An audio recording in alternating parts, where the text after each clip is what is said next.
Nagtapo ng basura ang kapitbahay sa bakuran ng matandang lalaki na nangangalakal ng bote para sa katatawanan. 5 ng Agosto noon kung saan ang umaga ng Sabado ay naging maaraw. Ang init ay naging matindi na mararamdaman mo ito kahit saan ka mang lugar.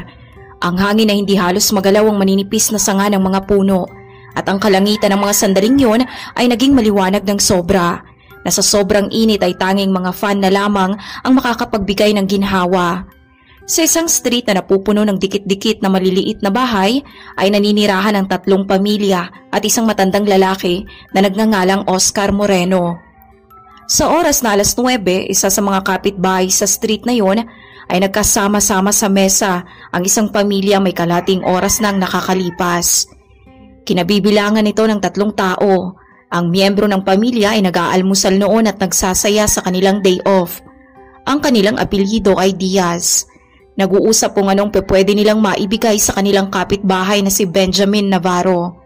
Lalo na bukas ay sasapit na ang kanyang kaarawan. Isang pagdiriwang na naiplano kung saan imbitado ang lahat maliban sa matandang lalaki na si Oscar Moreno. Ano na naman sa tingin mong pwede nating maibigay kay Benjamin? Tanong ni Martina Diaz habang nagsasali ng sariwang timplang kape sa isang tasa. Bagong tech gadgets? Tugon naman ni Castor Diaz. Pero marami na ata siyang gadget, di ba? May patawang sambit ni Martina. Oo, pero mukhang nag-i-enjoy siya sa photography. Siguro bigyan na lang natin siya ng professional na camera. Suwestyon naman ni Castor. Magandang idea yan, luma na ang kanyang camera. Ngayon ay magkakaroon na siya ng bago. Higit sa lahat yung pang-professional pa. Napatuon naman si Martina sa kanyang 10 taong gulang na anak. Dominic, maghinto ka kaya muna sa paglalaro. Kakain ka ba o hindi? Napahinto naman si Dominic ng sandali. Pagkatapos ay nagpatuloy na naman sa paglalaro. Dominic, makinig ka nga sa mami mo. Tumayo na rin naman ang bata at napalingon muna sa paligid. Pagkatapos ay binigay ang karne niyang ulam sa alaga nilang aso. Nakahiga lamang ang aso nila noon. Nakalawit ang dila dahil sa sobrang init. Hindi hilig ni Dominic ang mag-almusal kaya pinakain na lang niya sa kanilang alaga ang kanyang pagkain. Nakita ko yun, Dominic. Sambit ni Castro na nagbabasa pa rin ng dyaryo habang sabay baba nito ng tingin sa kanyang anak.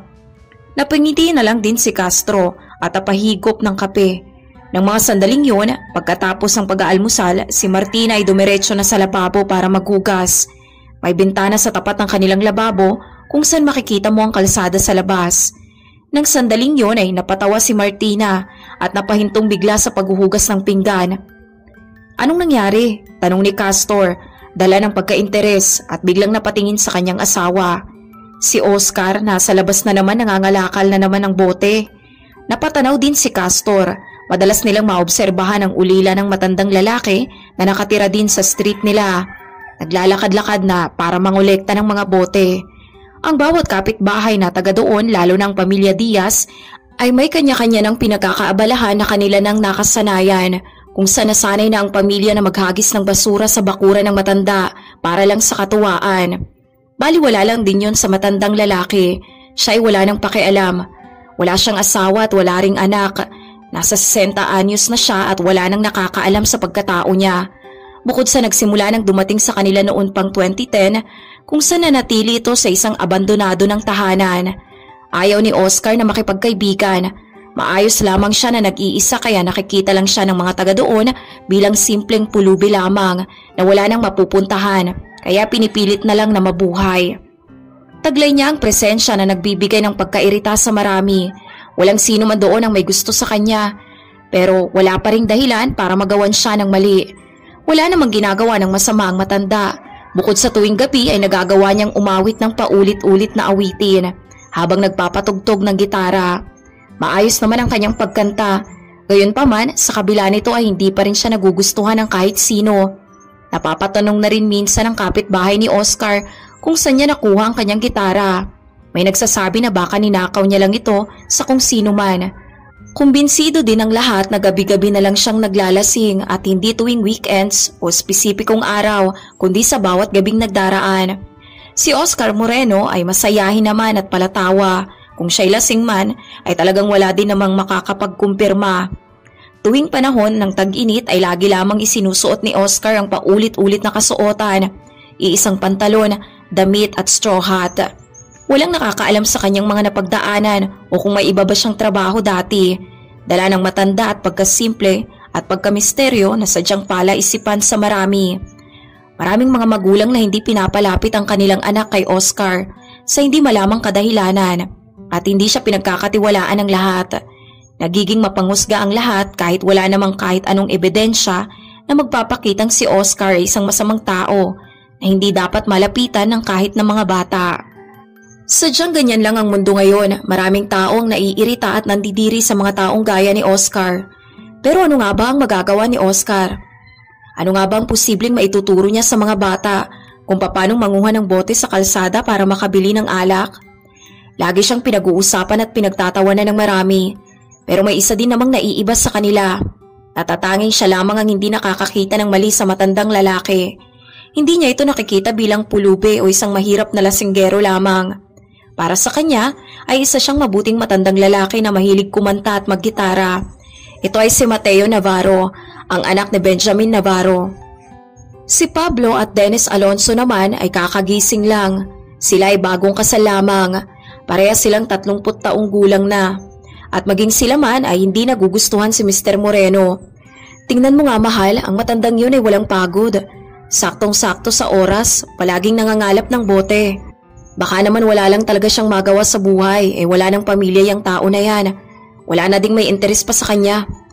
Oo nga, tama ka. Oo nga pala. Anong ireregalo natin kay Benjamin bukas? Ay naku, hindi ko nga alam Dumaan na lang tayo sa hardware store mamaya. Doon tingnan natin kung may mahahanap tayong kahit na ano. Oo nga, ganun na lang sigurong gawin natin. Sambit ni Dennis sabay halik sa kanyang asawa. Kinabukasan, Agosto 6, sa bahay ng mga Navarro na siyang pinakamalapit sa bahay ni Oscar, ay idaraos ang ika-40 taon na kaarawan ni Benjamin, kung saan ang 3 miyembro ng pamilya Navarro, kabilang na ang mga paparating pa lamang na bisita, ay handa na para sa pakikipagkasiyahan. Ang paligid ay napuno ng masayang atmosfera ng lahat. Ang mga bisita ay napupuno ng enerhiya at talagang nagkakatuwaan. Nagkaroon ng kanya-kanyang pag-uusap ang iba habang ang iilan ay nalalagay sa mas malalimang konversasyon. Ang pagkainan ay napaghandaan na ng mga pagkain. Gaya ng nabanggit, si Benjamin ay may 10 taong gulang na anak na nagngangalang Mateo at asawa na nagngangalang Ursula. Bukod sa mga naimbitahan ng mga bisita, ang mga kapitbahay ay nagsidatingan na din sa selebrasyon, kabilang dito sina Martina at Castor, kasama ang kanilang anak na si Dominic. Ang bagong kasal naman na sina Pablo at Dennis ay naging maayos naman ang selebrasyon at walang nangyaring hindi maganda bago ang espesipikong sandaling yon. Mga kaibigan, masaya ako na nakarating kayong lahat dito at nakisaya sa amin. Malaking bagay ito sa akin. Pahayag ni Benjamin, sabay taas ang kanyang hawak na baso ng alak. Nag-cheers naman ang lahat at ganap ng nag-inuman. Nagpasalamat din si Benjamin sa mga natanggap niyang regalo. Oo nga pala, sino nga pala yung nakatira sa kabilang bahay? Tanong ng isa sa mga katrabaho ni Benjamin. Hindi na importante yun, sambit ni Ursula. Isang pulubi at manginginom, natatawa namang dagdag ni Dennis. Totoo ba yun? Oo, kahapon ay nangungulekta na naman siya ng bote. Pagpapatuloy ni Martina na dinugtungan naman ni Castor. Ibebenta na naman niya yon para makabili ng alak. Ang walang kamalay-malay na matanda ay naging topic ng konversasyon ng lahat. Sinabi naman ni Benjamin sa medyo lasing na tinig na makikita din nila ang matanda mamayang gabi dahil magsisimula na naman siyang maggitara at umawit. Pero mahusay naman siyang kumanta at maggitara para sa akin. Natahimik naman ang lahat. Agad napatingin ang mga bisita sa taong nagsabi ng mga salitang yun. Ano? Tanong ni Benjamin. Kakaiba ang kanyang naging reaksyon. Mahusay siyang umawit. Totoo naman po, di ba? Anak, sa labas ka nga muna. Maglaro muna kayo ni Dominic. Nagmamadaling utos ni Ursula sa kanyang anak. Alam niyang hindi madalas magalit si Benjamin kapag nalalasing. Pero nagagalit ito kapag may kumukontra sa kanyang mga sinasabi. Hindi niya makakayang saktan ang kanyang asawa o anak, pero kaya niyang makapagsimula ng isang iskandalo para patunayan ang kanyang punto. Si Mateo naman ay agad ding sumunod at lumabas na kasama si Dominic. Agad na ring pinakalma ni Ursula si Benjamin. Nagpepuwersa ng pagngiti habang lumalabas ang mga bata. Ayos lang ako, Mabilis namang tugon ni Benjamin sabay peking ngiti para hindi mahalata ng lahat. Alam ni Ursula at ramdam niya na nagiinit na ito sa frustrasyon. Kung talagang gusto ng anak natin ng matandang pulubi na yun, di gusto niya, hayaan mo siya. Napainom na lang si Benjamin ng alak. Makinig ang lahat. Siguro kailangan nating magsaayos ng kasiyahan sa susunod. Magsasaya tayo sa bakuran ng kahit sino sa atin. Pag-iiba naman ni Martina sa usapan nang bigla namang umeksena. Tama, hindi pa natin nagagawa yung ganong bagay. Sa kabila ng matagal na nating pagsasamahan maliban sa ngayon, syempre. Magandang idea yan, pagsasang-ayon ni Ursula, na sinang-ayunan din naman ni Dennis at Pablo. Maya-maya pa ay nilapitan na ni Ursula ang kanyang asawa na natayo lamang sa tapat ng bintana, malayo sa mga bisita at mag-isang umiinom. Maayos lang ako, walang problema. Hindi ka naman siguro naiinis sa anak mo nang dahil lang sa sinabi niya. Hindi, sinabi ko na sa'yo, diba? Walang problema. Parang iba naman ang nakikita ko sa'yo, salita ni Ursula bago magbalik sa mga bisita. Ang mga panahon naman ng araw na yon ay hindi gaanong naging maaraw, naging maulap ang kalangitan, nawaring ang ulan ay paparating na. Nakalimutan na rin ni Benjamin ang sitwasyon at nagpatuloy na lamang sa pakikipagkasiyahan sa kanyang mga kaibigan. Marami na rin silang nag-uusap hanggang sa magsimula na ang pagpatak ng ulan, kaya pumasok na rin si Dominic para makakuha ng inumin. Umuulan na ba? Tanong ni Ursula nang makita ang bata. Opo, nagsisimula na pong umambon. Tawagin mo si Mateo at sabihin mong pumasok na rin. Si Dominic naman ay hindi na sumagot at hindi na rin lumabas. Dominic, ano pang hinihintay mo? Tawagin mo na si Mateo. Kaso po, kausap po niya si Oscar. Dito nalaman ng bata na dapat ay tinawag na lang niya ang kanyang kaibigan sa halip ay sabihin yon. Si Oscar? Nagkatinginan ng lahat at agad nang lumabas. At nabungaran na nga ng lahat si Oscar. Nakatayo lamang katabi si Mateo sa gilid ng kalsada kung saan ang dalaway nagkwekwentuhan at nagtatawanan. Oscar, ano ba yung mga sinasabi mo sa anak ko? Malakas sa pagsasalita ni Benjamin na bigla na lamang inawat ni Mateo. Dad, wala naman po siyang ginagawa. Hindi mo ba nauunawaan anak? Pakiusap lang, pumasok ka na sa loob Mateo. Doon na muna kayo ni Dominic. Napayo ko naman ang bata at nakahanda ng sumunod pero nagawa muna nitong kunin ang cake sa kamay ni Oscar. Nagawa na ring sumenyas ni Mateo ng pamamaalam sa matanda bago pumasok. Diba sinabi namin sa'yo na huwag kang lalapit sa matandang yun? Imbis na sundin mo ay kinausap mo pa. Mahinang tura ni Ursula sa bata. Tinutulungan ko lang sila gumawa ng saranggola kanina. Bibihira ko naman siyang kausapin. Kalmado namang pangangatwiran ni Oscar. Ganun ba? Sana hindi mo na lang sila pinansin at hinayaan mo na lang. Sagot naman ni Benjamin.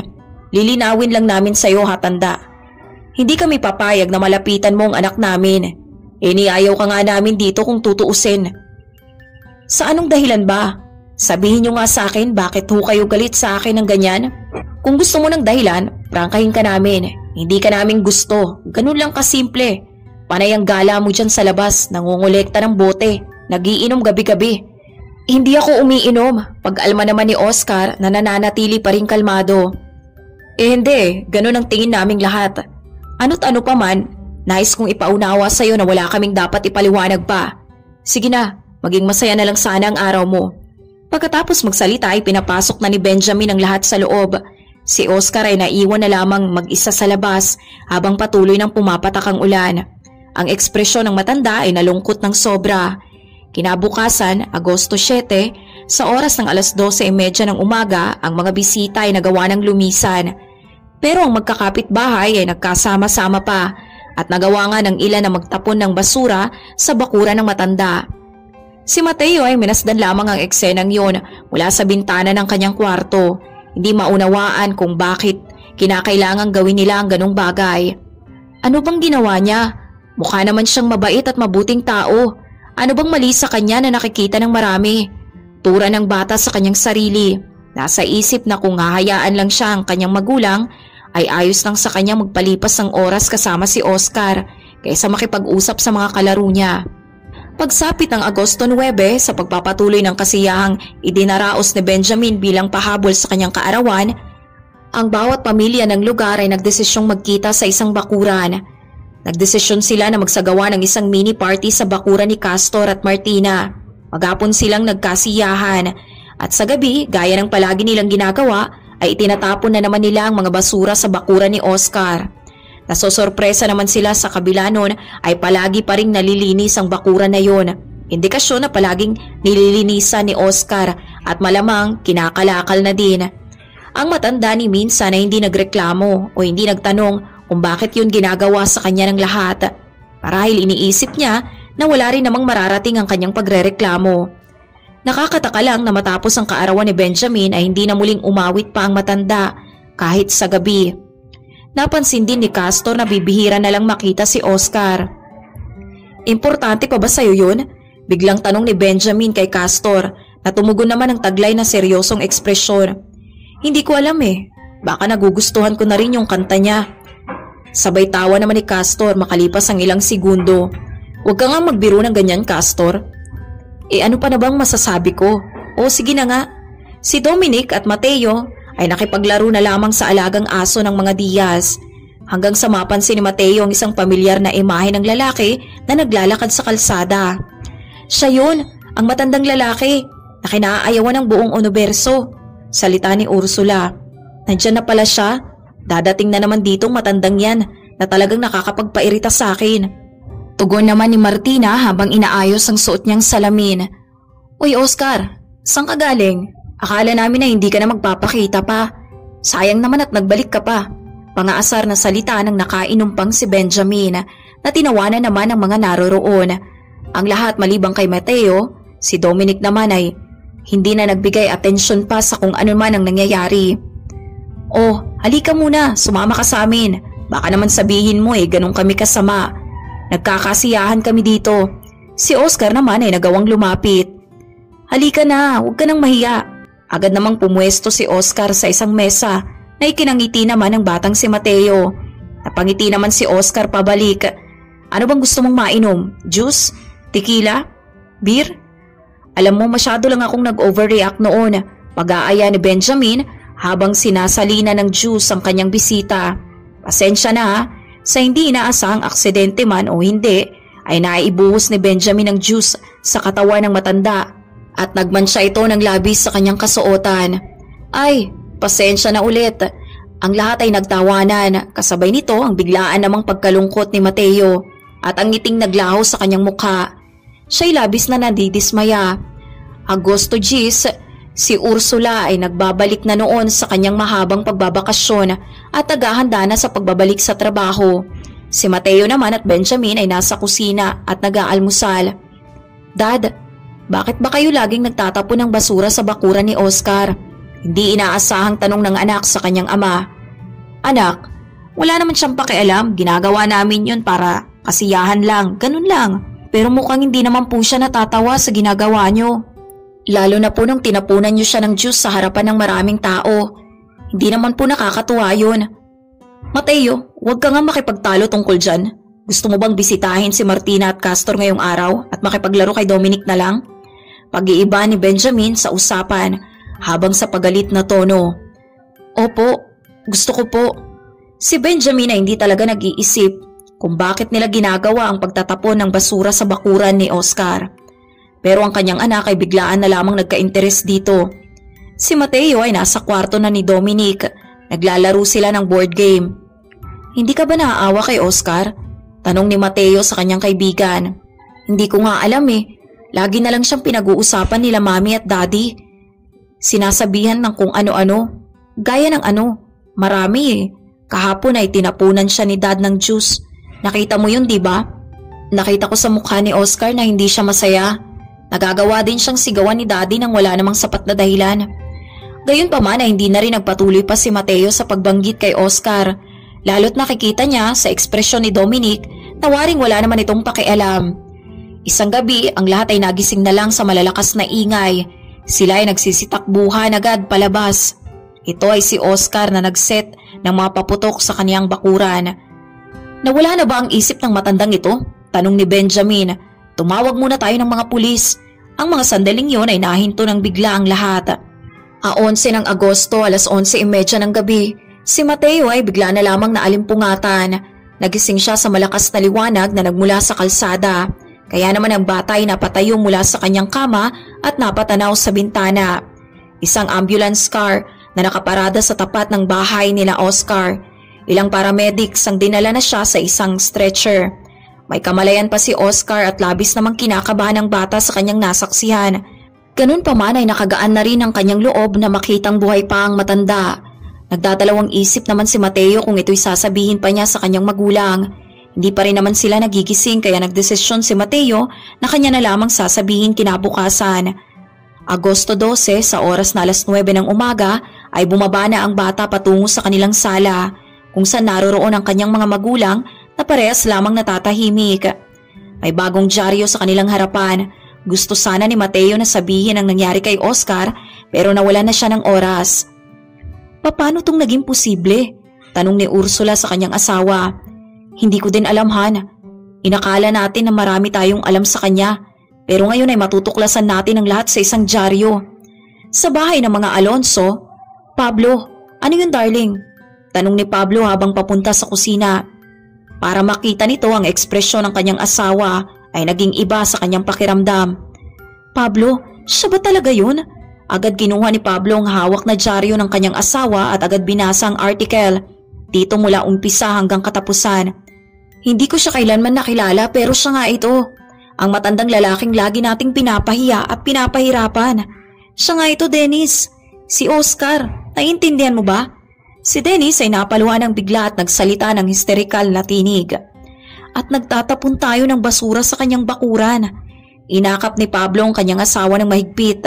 Sa bahay ng Diaz ay nagdesisyon na ang lahat para magsama-sama papunta sa hospital nang may pagmamadali sa pangunguna mismo ni Castor. Mabilis na lumisan ang pamilya sa kanilang tahanan. Ayon sa preliminary data na ngayon si Oscar Moreno sa edad na 60 ay dinala sa hospital. Lumalabas sa nakalipas ay isa siyang lalaki na may malakas na tindig. Nawala ang kanyang pamilya sa isang sunog. Pero pagkatapos noon ay hindi pa rin siya huminto sa pagtatrabaho sa fire department para makapagligtas pa ng maraming buhay, mapamatanda man o bata. Ayon sa mga bagong impormasyon na nakalap, ang isa sa mga babaeng kanyang naligtas noon ay naninirahan lamang malapit. Pagsapit ng hapon ng mismong araw na yon ay nagsama-sama ang tatlong magkakapit-bahay. Paanong naging posible ang lahat ng to? Ang lahat ng nakasulat sa article, ang hirap nito paniwalaan. Hanggang ngayon ay nabibigla pa rin ako kung totoo man ito. Masyado tayong naging stupidong lahat. Kailangan natin ngayon siyang mapuntahan agad-agad.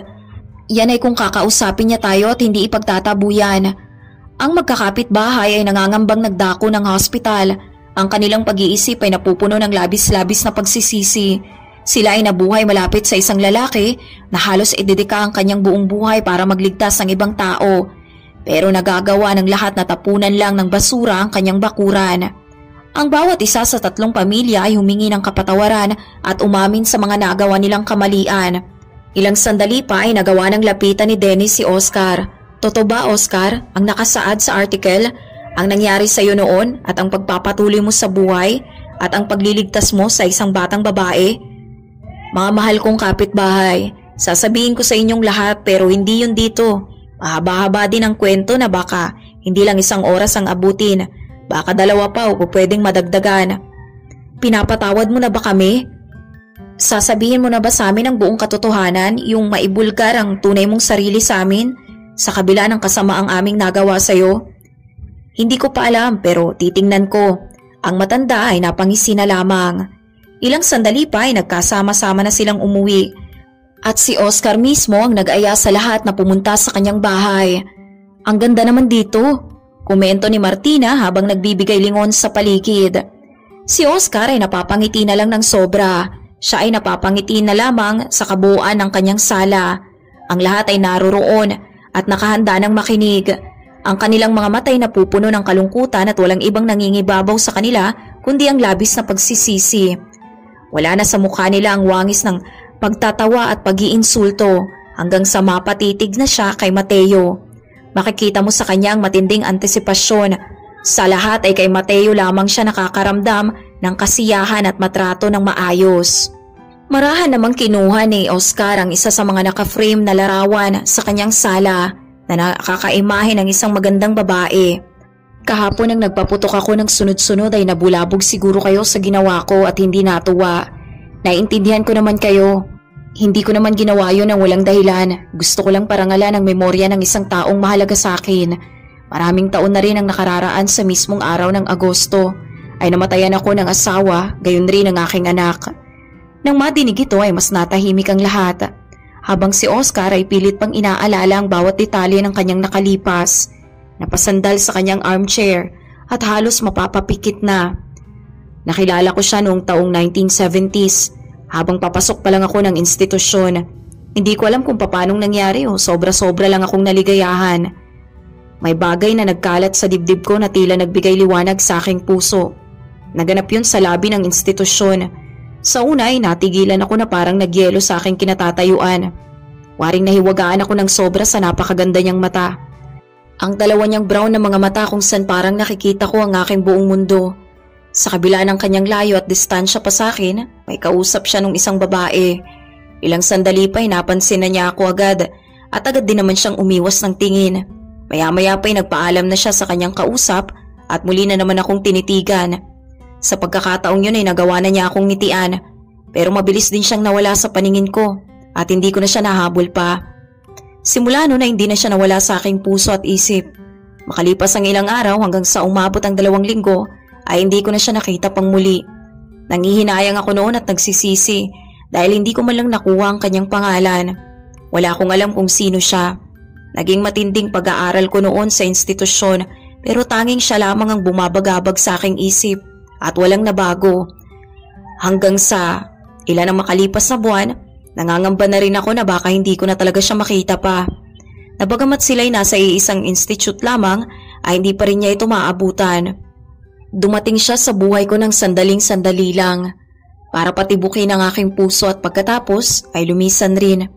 Makalipas pa ang 1 buwan, isang araw ay nagawa naming magkita sa labas at doon naaya ko siya sa unang pagkakataon na makipag-date sa akin.